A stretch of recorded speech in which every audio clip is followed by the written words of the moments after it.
Welcome to the Deep Dive. Today, we're really getting into the U.S. economic outlook, looking specifically at the housing forecast for 2025 and 2026. That's right. We've got this forecast document. It's from July 2025, and, well, our mission is to unpack the key numbers, see what's shaping the housing market's future. hmm A lot of people expect things to stay pretty stagnant, maybe, but this forecast, it actually suggests a surprisingly dynamic picture, especially for 2026. So let's dig in and see what it means for you. Yeah, and it's really important to remember these are projections. They're looking ahead, giving us specific numbers for 25 and then into 26. Okay, specifics. Let's talk sales first. Because when I saw the projected growth for existing home sales, wow, that 14% jump in 2026, that really stood out. Significant. Yeah, the forecast has existing homes up 3% in 2025 and then, boom, 14% in 2026. But compare that to new homes, flat, 0% growth in 25 and then just kind of inching up 3% in 26. Mhm. What's the story you see in that big difference? Well, that 14% for existing homes, that's a really strong signal. It sort of suggests that maybe the lock-in effect we've heard so much about. Right, people stuck with low rates. Exactly. That might finally start to loosen its grip. Even a modest dip in mortgage rates, which we'll get to, could be enough to make some homeowners think, okay, maybe now's the time. Hmm. That frees up inventory. Ah, okay. Whereas new construction, they're still fighting those headwinds, right? Labor costs, material costs. It keeps things steadier, sure, but slower. No big explosion there. Right, a steadier burn, like you said. Yeah. Okay, so if existing home inventory might loosen up, what about prices? And crucially, the cost of borrowing. Yes. The forecast puts median home prices up just 1% in 2025, but then accelerating to 4% in 2026.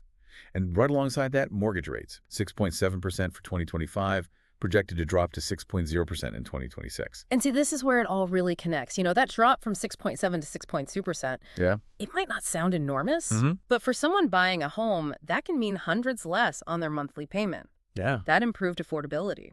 That could absolutely be the tipping point for a lot of buyers who've been on the fence. Okay, so that fuels the price increase and gets existing homes moving more. Precisely. It greases the wheels for that existing market. It's affordability, driving demand, driving sales, and allowing prices to appreciate a bit faster in 26. Makes sense. But of course, housing doesn't exist in a vacuum.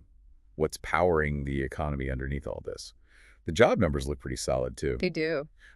1.6 million new jobs projected for 2025, and that ramps up to 2.0 million in 2026. And that brings up a really key question, right? What's the combined effect here? Because a strong job market, especially if wages are growing too, that's fundamental. Ventilation.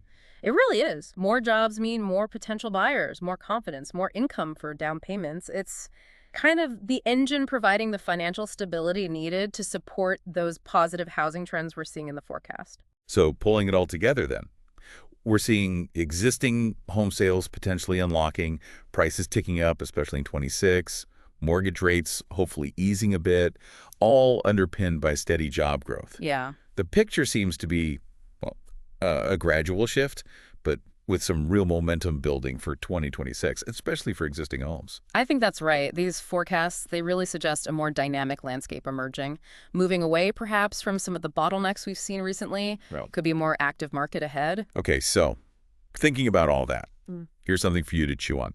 Given these projections, what opportunities or maybe challenges might you anticipate in the housing market over the next year or two? Whether you're thinking of buying, selling, or just watching how the economy shapes up.